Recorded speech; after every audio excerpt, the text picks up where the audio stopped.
शाम का समय था। बारिश की हल्की बूंदें मिट्टी की खुशबू के साथ जमीन पर गिर रही थीं। रमेश रेलवे स्टेशन के बाहर बने पुराने से बेंच पर बैठा था। उसके हाथ में एक टूटा हुआ मोबाइल था, जिसमें बस एक ही कॉन्टैक्ट सेव था, मां। रमेश शहर में मजदूरी करता था। दिन भर ईंटें उठाकर जो थोड़े बहुत पैसे मिलते, उन्हीं से उसका गुजारा चलता। गांव छोड़े उसे 5 साल हो चुके थे। जाते वक्त मां ने कहा था, बेटा, पैसे कमाने से पहले खुद को मत खो देना। लेकिन शहर की भागदौड़ में वो खुद को कब खो बैठा, उसे पता ही नहीं चला।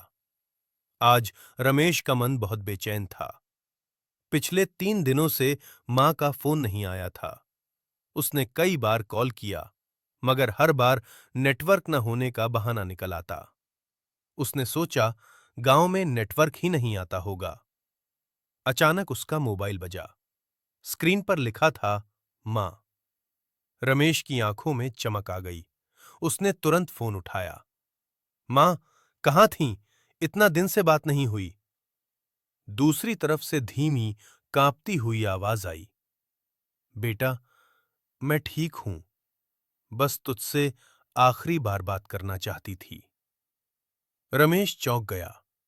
ये कैसी बात कर रही हो मां? मैं अगले महीने गांव आ जाऊंगा। मां हल्का सा मुस्कुराई, जो उसकी आवाज में साफ झलक रही थी। बेटा, तू जब छोटा था ना, बुखार में पूरी रात में जागती थी। आज मुझे थोड़ा बुखार है, लेकिन चिंता मत करना।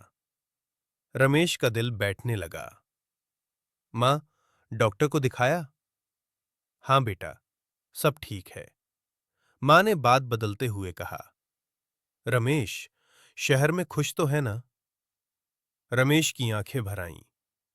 मां, खुश तो नहीं हूं, बस जिंदा हूं। कुछ पल की खामोशी छा गई। फिर मां बोली, बेटा, अगर जिंदगी बोझ लगे तो मां की गोद याद कर लेना। वहां कभी बोझ नहीं लगोगे। फोन अचानक कट गया।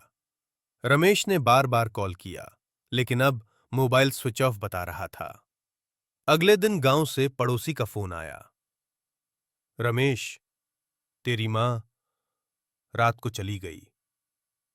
रमेश के हाथ से मोबाइल गिर पड़ा।